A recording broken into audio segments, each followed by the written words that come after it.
தியானமே யோகம், யோகமே ஞானம். தமிழ் ஆனந்த யோகம் வாழ்க வளமுடன். இன்றைய சிந்தனை துளிகள்: உற்பத்தி பொருட்களை தேக்குதல் கூடாது. தேங்கிய பொருள் எதுவானாலும் அதனை ஈகையாக மாற்ற வேண்டும், அல்லது சமுதாய பயன்பாட்டில் இருப்பதாக வைத்திருக்க வேண்டும். உபயோகத்தில் இல்லாத பொருட்கள் எதுவானாலும் அதனை மீண்டும் உற்பத்தி செய்வதற்கான மறுசுழற்சிக்காகவும் அல்லது பிறரது தேவைகளுக்காகவும் கொடுக்கும்போது அது கர்மவினை ஆகாது. அதே போல உணவுப் பொருட்களை விவசாயிகள் அரும்பாடுபட்டு விவசாயம் செய்கிறார்கள். அவர்கள் தேவைக்கு வைத்துக் கொள்கிறார்களோ இல்லையோ, விளைந்த அனைத்தையும் சமுதாயத்தின் தேவைக்காக கொடுத்து விடுகிறார்கள். விவசாயிகள் நல்லதாக உள்ளவற்றையெல்லாம் காய்கறி சந்தைக்கு அனுப்பிவிட்டு நல்லதல்லவற்றவைகளை தமது தேவைகளுக்கு வைத்துக் கொள்கிறார்கள். தான் உழைத்து அதில் ஈட்டியதை தனக்கு இல்லை என்றாலும் சமுதாயத்தில் கொடுத்து கொண்டிருப்பவன்தான் விவசாயி. அவன் உழைத்து உற்பத்தி செய்ததை எக்காலமும் தேக்கி வைப்பதில்லை. விவசாய பொருட்கள் ஒன்று மட்டுமே உடனுக்குடன் சமுதாய பயன்பாட்டிற்காக வந்துவிடுகிறது. சரியாக இயற்கையின் அமைப்பிலே வாழக்கூடிய உழைப்பாளிகள், விவசாயிகள் உடனடியாக பயன்பாட்டுக்கு கொடுத்து விடுவார்கள். ஒன்றும் அறியாத விவசாயியிடம் பெற்ற அந்த விவசாய பொருட்களை வியாபாரிகள் பதப்படுத்தி பதுக்கி வைக்கும் வேலைகளை செய்வார்கள். பருவ காலத்தில் அதிகமாக விளைச்சல் கிடைக்கும் போது அதை குறைந்த விலைக்கு வாங்கி பதப்படுத்தி பதுக்கி வைப்பார்கள். பருவநிலை மாற்றங்களால் வானம் பொய்த்து போகும் போதும் அதே விவசாய பொருட்களின் விலை கூடும் போதும் அந்த பதப்படுத்திய பொருளை அதிகமான விலை விற்று லாபம் சம்பாதிப்பார்கள். இந்த வகையில் பணம் சம்பாதித்து விட்டு என்னுடைய திறமை என்றும் பெருமைப்பட்டுக் கொள்கிறான் இன்றைய வியாபாரி. பதுக்கிய பொருளை இருப்பாக வைத்து ஈட்டிய பணமும் கர்மவினை பதிவுடன் தான் இருக்கும் என்பதை அறிவதில்லை. எனவே தேவைகளை மீறி அனுபவம் செய்வதும் தவறு, தன்னிடம் உள்ள எஞ்சிய பொருளை ஈகை செய்யாமல் இருப்பதும் தவறு, எஞ்சிய பொருளை பயன்பாட்டில் இல்லாமல் தேக்கி வைப்பதும் தவறு. இறைஞான ஆசிரியர் நன்மணி ஐயா அவர்களுக்கு நன்றிகளும் வாழ்த்துக்களும். வாழ்க வளமுடன் ஐயா. வாழ்க வளமுடன். இன்றைய சிந்தனை துளிகள் வாசித்த அனார்கலி அம்மா அவர்களுக்கு நன்றி. தியானமே யோகம், யோகமே ஞானம். தமிழ் ஆனந்த யோகம் வாழ்க வளமுடன். இன்றைய சிந்தனை: உற்பத்தி பொருள்களை தேக்குதல் கூடாது. உற்பத்தி பொருள்கள் என்று சொல்லுகிறோம். இந்த உற்பத்தி என்பது எங்கு தொடங்கியது என்று பாருங்கள். உற்பத்தி என்றாலே ஓரறிவு தாவரம் என்று எப்பொழுது உருவானதோ அங்கே உற்பத்தி என்பது தொடங்கிவிட்டது. ஜடப்பொருள்களாக பஞ்சபூதங்களாக இந்த பிரபஞ்சம் இருக்கும் வரை அதில் இருப்பு இயக்கம் என்ற இரண்டு மட்டும் அந்த அறிவின் தன்மையாக இருந்து கொண்டிருந்ததை பார்க்கிறோம். ஓரறிவு தாவரம் என்ற முதல் உயிரினம் தோன்றி வளர்ந்த பொழுது அங்கு அந்த தாவரம் தோன்றி அது செடியாக மரமாக வளர்ந்து அது பூவாகி காயாகி கனியாகி அந்த கனியில் இருக்கக்கூடிய விதை மீண்டும் அந்த தரையில் விழுந்து மீண்டும் செடியாகி மரமாகி அரும்பாகி பூவாகி காயாகி கனியாகி இந்த ஒரு சுழற்சி நடந்து கொண்டே இருக்கிறது அல்லவா? இதுதான் உற்பத்தி. உற்பத்தி தொடங்கிய இடம் அங்குதான். அப்படி உற்பத்தி செய்யப்பட்ட பொருள்கள் எங்காவது தேங்கி இருந்ததா என்று பாருங்கள். இல்லை. தாவரங்கள் மட்டும் இருக்கும் பொழுது அது கனியாகி மீண்டும் அது சுழற்சியில் வந்து கொண்டே இருந்தது. அது எதற்காக என்று பார்த்தால், இந்த தாவரங்கள் என்பது நாம் இருந்து கொண்டே இருக்க வேண்டும் என்பதற்காக அது கனியாகி மீண்டும் விதையாகி அது வளர்ந்தது.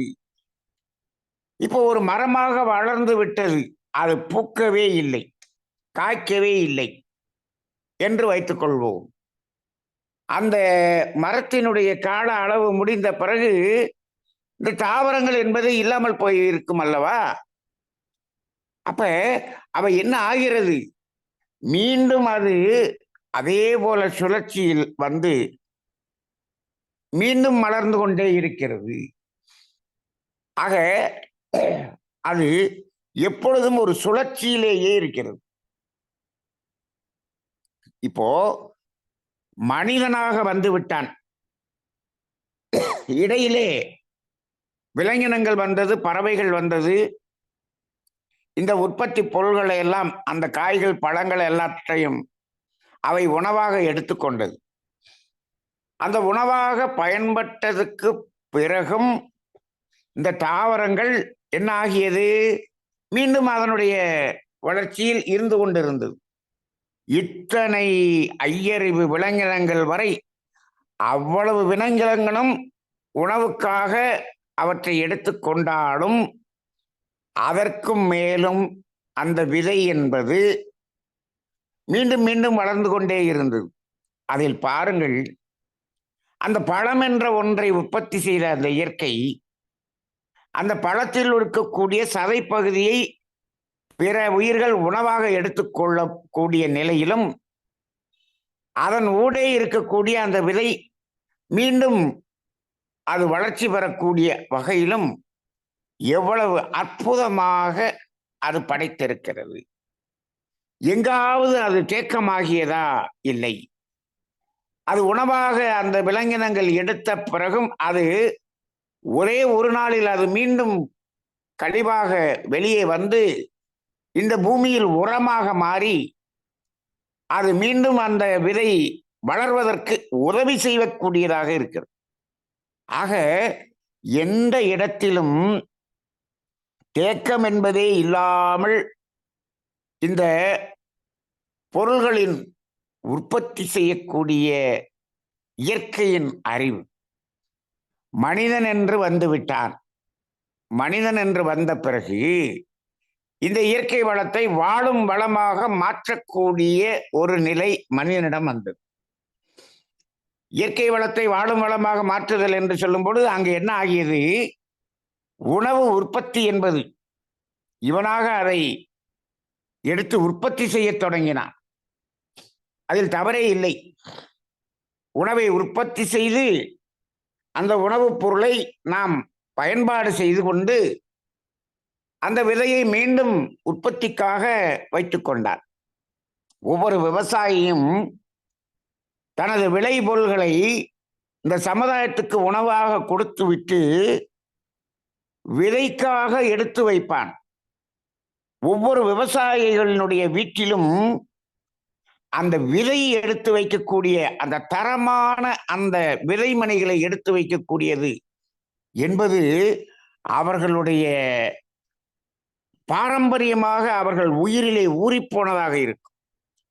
விதை நெல் என்று வைத்திருப்பார், காய்கறி விதைகள் என்று வைத்திருப்பார், அந்த விதைகளை பராமரித்து வைத்திருப்பார். எதற்கு? எவ்வளவு காலத்துக்கு? அது விலை ஏறியவன் விற்பதற்கு அல்ல. அது அந்த பருவ காலம் வரும் பொழுது அது மீண்டும் பயிரிடுவதற்காக.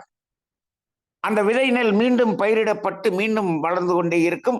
அடுத்த வருடம் வரக்கூடிய அந்த விளைச்சலில் விதை நெல்லை எடுத்து வைப்பார். இப்படி இருந்த ஒரு நிலை. இந்த இயற்கை வளத்தை வாழும் வளமாக மாற்றக்கூடிய அந்த மனிதன் அதன் பிறகு என்ன ஆனான் என்றால், வீடு கட்டுதல், உடை தயாரித்தல் என்ற நிலைக்கு பொருள்களை உற்பத்தி செய்ய தொடங்கினான். இந்த வீடு கட்டுதல் என்பதும் இந்த உடை தயாரித்தல் என்பதும் எதை அடிப்படையாக கொண்டு செய்தான்? இதே அந்த தாவரங்களின் அடிப்படையை கொண்டுதான் செய்தான். மரங்களை பயன்படுத்தி, அந்த இலைதலைகளை பயன்படுத்தி உடையாக நெய்தான். பிறகு அந்த பருத்தியில் வரக்கூடிய அந்த இலையை நெய்தல் என்ற நிலையில் இவன் உடையாக நெய்தான். ஆக அங்கும் அந்த இயற்கையின் உற்பத்தியாக இருந்த அந்த தாவரங்கள் தான் இதற்கும் பயன்பட்டது. இப்படித்தான் பொருள்களின் உற்பத்தி என்பது இங்கு இருந்து கொண்டிருந்ததை பார்க்கிறோம். சரி, இப்போ இந்த உற்பத்தி பொருள்கள் என்று சொல்லுகிறோமே, இப்பொழுதெல்லாம் இந்த உற்பத்தி பொருள்கள் என்பது எந்த அடிப்படையில் இருக்கிறது? இந்த தாவரங்கள், மரங்கள் இதை அடிப்படையாக கொண்டு மட்டும் இருக்கிறதா என்று பார்த்தால், இப்பொழுதெல்லாம் என்ன செய்கிறான்? இந்த இயற்கையில் இருக்கக்கூடிய வளங்கள் அனைத்தையும் பொருள் உற்பத்தியாக மாற்றிவிட்டான். இந்த மண்ணுக்குள்ளாக இருக்கக்கூடிய நீர், மண்ணுக்குள்ளாக இருக்கக்கூடிய வளங்கள் எல்லாவற்றையும் இவன் ஆடம்பரமாக, வசதியாக வாழ்வதற்காக பொருள்களாக மாற்றிவிட்டான். இப்பொழுது உற்பத்தி செய்யக்கூடிய பொருள்கள் அனைத்தும் அவற்றில் பெரும் பகுதி தேவையில்லாமல் உற்பத்தி செய்யப்பட்ட பொருளாக இருக்கிறது. அப்படி அந்த பொருளை என்ன செய்கிறான்? வீடுகளில் தேக்கி வைக்கிறான். இந்த தேக்குதல் என்பது எப்படி ஆரம்பிக்கிறது என்று சொன்னால், புதிதாக இவன் அதை உற்பத்தி செய்து கொண்டே இருக்கிறான். ஏற்கனவே இவன் உபயோகித்துக் கொண்டிருந்தது அனைத்தையும் அப்படியே தேக்கி வைக்கிறான். இங்கு இந்த தேக்குதல் என்பது இன்றைய சமுதாயத்தில் அதிகமாக ஆகிவிட்ட ஒரு நிலை. இதில் அந்த அளவுக்கு அதிகமாக இந்த இயற்கையில் இருக்கக்கூடிய பஞ்சபூதங்களை அபகரித்து உற்பத்தி செய்வது என்பதே தவறு. அதை தேக்குதல் என்பது அதைவிட தவறாக இருக்கிறது. சரி, அப்படித்தான் உற்பத்தி செய்தாய். இந்த இயற்கையை பார்க்கிறது. தன்னை காயப்படுத்தி பொருள்களை உற்பத்தி செய்கிறான்.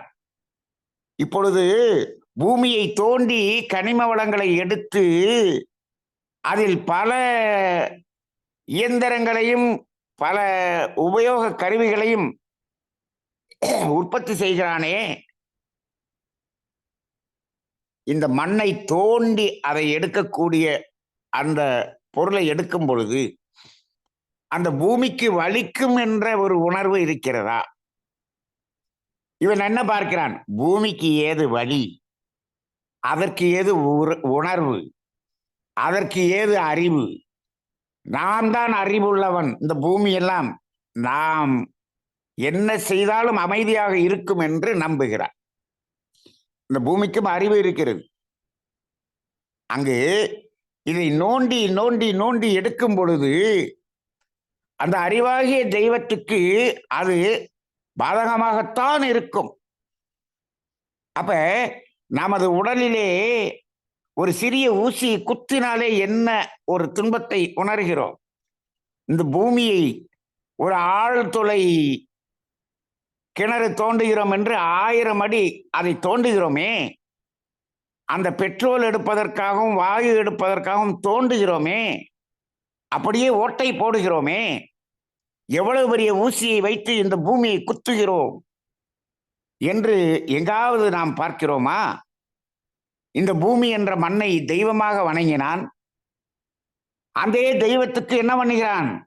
இவன் அந்த தெய்வத்தை தொலையிட்டு ஓட்டை போட்டு 1000 அடி வரை தொலையிட்டு மோட்டார் இயந்திரம் கொண்டு அதை துன்பப்படுத்துகிறான்.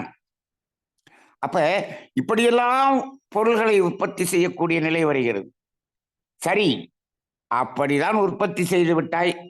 நீ என்னை காயப்படுத்தி வசதியாக வாழ வேண்டும் என்று நினைத்து விட்டாய். சரி, வாழ்ந்து விட்டு போ என்று இந்த இயற்கை கொடுத்து விட்டது என்று வைத்துக் கொள்ளுங்கள். அதையாவது பயன்படுத்துகிறானா? அதை பயன்பாடு செய்தால் கூட இந்த இயற்கை என்ன பண்ணும்? சரி, இதை பயன்படுத்தி அவன் மகிழ்ச்சியாக இருக்கிறான், அவர் ஆனந்தமாக இருக்கிறான், இருந்து விட்டு போகட்டும், அந்த ஆனந்தத்தில் நாமும் இணைந்து கொள்வோம் என்று அந்த இயற்கை இணைந்து கொள்ளும். ஆனால் இந்த உற்பத்தியான பொருள் எத்தனை பயன்பாட்டில் இருக்கிறது. இப்பொழுது என்ன ஆகிவிட்டது என்று சொன்னால், இவ்வளவு பொருள்களை நான் வைத்திருக்கிறேன் என்பது பிறர் பார்க்க வேண்டும், பிறருக்கு தெரிய வேண்டும், பிறர் பொறாமைப்பட வேண்டும், பிறர் ஏங்க வேண்டும் என்பதற்காக பொருளை வாங்கி வைக்கிறார். வீட்டுக்கு முன்னாடி 4 கார் நிறுத்துறான். அவங்க வீட்டுக்கு முன்னாடி 4 கார் நிக்குது அப்படின்னு சொல்லணும். 1 கார் தான் பயன்படுத்துறான். பீரோல 300 சேலையை வச்சிருக்கான். 1 சேலையை தான் பயன்படுத்துகிறான். வீட்டில் அவ்வளவு பொருள்களை வைத்திருக்கிறார். அதில் 10%, 20% தான் தினந்தோறும் பயன்பாடு செய்கிறார்.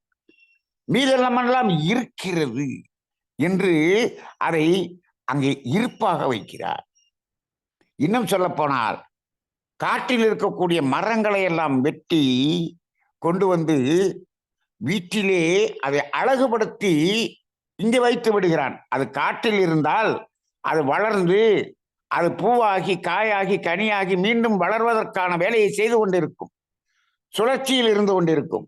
அதை கொண்டு வந்து இங்கே அந்த சுழற்சியிலே அதை ஆணி அடித்து அப்படியே அழகுக்காக வைத்து விட்டான், தேக்கி வைத்து விட்டான். இப்படி எவ்வளவு பொருள்கள் தேங்குகிறது என்று பாருங்கள். இவ்வளவு பெரிய பெரிய தேக்கங்கள் எல்லாம் இருக்கிறது.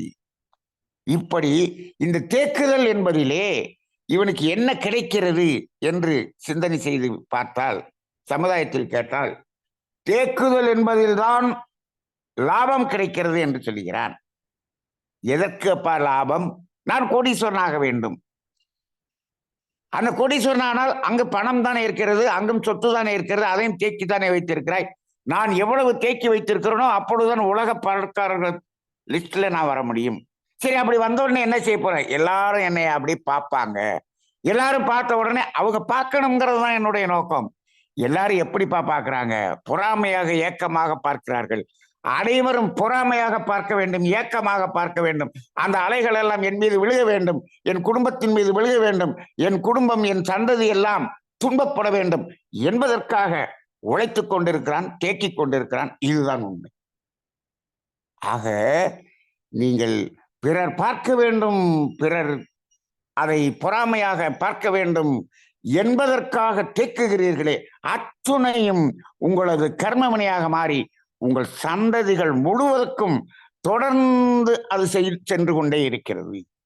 சந்ததிகள் அனைத்தும் உடலாலும் மனதாலும் துன்பத்தைத்தான் உணர முடியுமே தவிர அது நிலையான இன்பத்தையோ மகிழ்ச்சியையோ அமைதியையோ ஆரோக்கியத்தையோ உணரவே முடியாது. தேக்கி வைத்திருக்கக்கூடிய குடும்பங்கள் அனைத்திலும் பாருங்கள், தற்காலிகமாக அவை வெளியிலே மகிழ்ச்சியாக இருப்பதாக நடிக்கிறது, அமைதியாக இருப்பதற்காக தூக்க மாத்திரை சாப்பிடுகிறது. தூங்குவதற்கே அவன் மாத்திரை சாப்பிட்டு விட்டு தான் தூங்குகிறான். மகிழ்ச்சியாக இன்பமாக இருப்பது போல வெளியிலே நடிக்கிறான், உள்ளே அவ்வளவு வேதனையை வைத்துக் கொண்டுதான் இருக்கிறார். எது தேங்கினாலும் அது இந்த இயற்கையின் இயல்புக்கு முரணானது என்ற ஒரு தத்துவம், வேதாத்திரியன் காந்த தத்துவம் தெரிந்தால்தான் அது தெரியும், இல்லை என்றால் தெரியாது. எந்த ஒரு பொருளும் இன்னைக்கு ஒரு 1000 ரூபாய்க்கு ஒரு பிரியாணி சாப்பிட்டுருக்கிறோம். ஆஹா, இவ்வளவு காஸ்ட்லியான பிரியாணி சாப்பிட்டுருக்கிறோமே, இது காலையில பாத்ரூம்ல லெட்டின்ல வெளியில போயிருது. 1000 ரூபாய்க்கு சாப்பிட்டது எப்படி உடனே வெளியே போறது? ஒரு வாரம் இருக்கட்டுமே என்று சொன்னால் அடுத்து 2 வாரங்களுக்கு நீங்கள் அந்த மல்டி ஸ்பெஷாலிட்டி ஹாஸ்பிட்டல்ல போய் பெட்ல படுக்க வேண்டியிருக்கும்.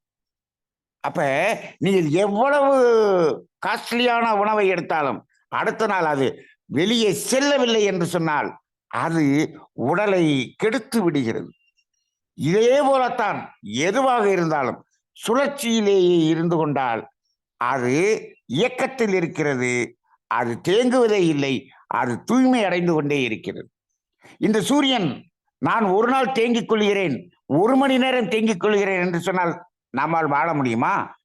ஒரு நாள் சூரியன் வரவில்லை, லீவு போட்டு விட்டது என்று சொன்னால், அது தேங்கி நிற்கிறது என்று சொன்னால் இந்த பூமியில் உயிர்கள் வாழ முடியாது.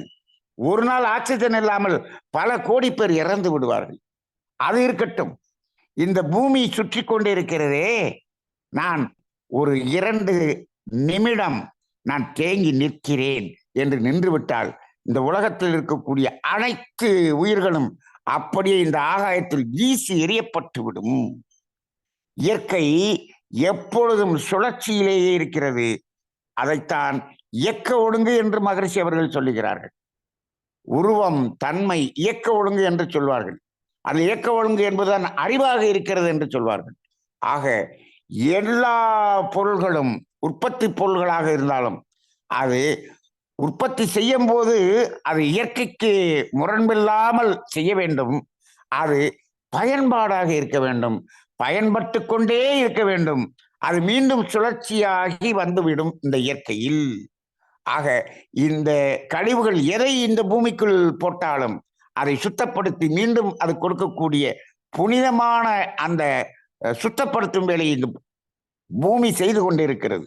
அவ்வளவு உதவி செய்து கொண்டிருக்கக்கூடிய இந்த பூமியை ஊசியை போட்டு குத்துவது போல் துளையிட்டு துளையிட்டு துளையிட்டு அவ்வளவு துன்பப்படுத்துகிறானே மனிதன். அப்பொழுது ஒரு நாள் இந்த பூமி அதனுடைய தாங்க முடியாமல் அது வெகுண்டு எழுந்து பூகம்பமாக வந்தது என்று சொன்னால் என்ன ஆகும் என்று அவனுக்கு தெரியவில்லை. ஆக இந்த உற்பத்தி பொருள்கள் தேக்குதல் என்பது, நாம தேக்குதல் என்பது கர்மவினை, பாவம், இயற்கை நீதிக்கு முரண்பாடானது.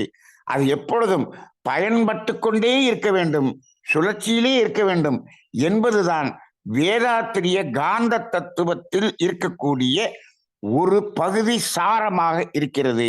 வேதாத்திரிய காந்த தத்துவம் தான் இதை சொல்லுகிறது. ஏதோ இந்த சிந்தனையை ஏதோ சிந்தனையாக சொல்லுகிறோம் என்று யாரும் நினைத்து விட வேண்டாம். வேதாத்திரிய காந்த தத்துவத்தை தெளிவாக உணர்ந்ததனால் எழுந்த சிந்தனை தான் இந்த சிந்தனை. எனவே வேதாத்திரிய காந்த தத்துவத்தை முழுமையாக கற்று பாருங்கள், அதை உணர்ந்து பாருங்கள். உங்களுக்கும் இந்த இயற்கையின் அறிவு அனைவருக்கும் புலப்படும். நமது வாழ்க்கையில் ஏற்படக்கூடிய அந்த இன்ப துன்ப உணர்வுகளுக்கெல்லாம் காரணம் நமக்கு புரிந்துவிடும். அந்த அடிப்படையிலே இந்த உற்பத்தி செய்யக்கூடிய பொருள்கள் எதுவாக இருந்தாலும் உபயோகமாக இருக்க வேண்டும், அது சுழற்சியில் இருக்க வேண்டும். இதுதான் இயற்கை நீதி. வாழ்க வளமுடன்.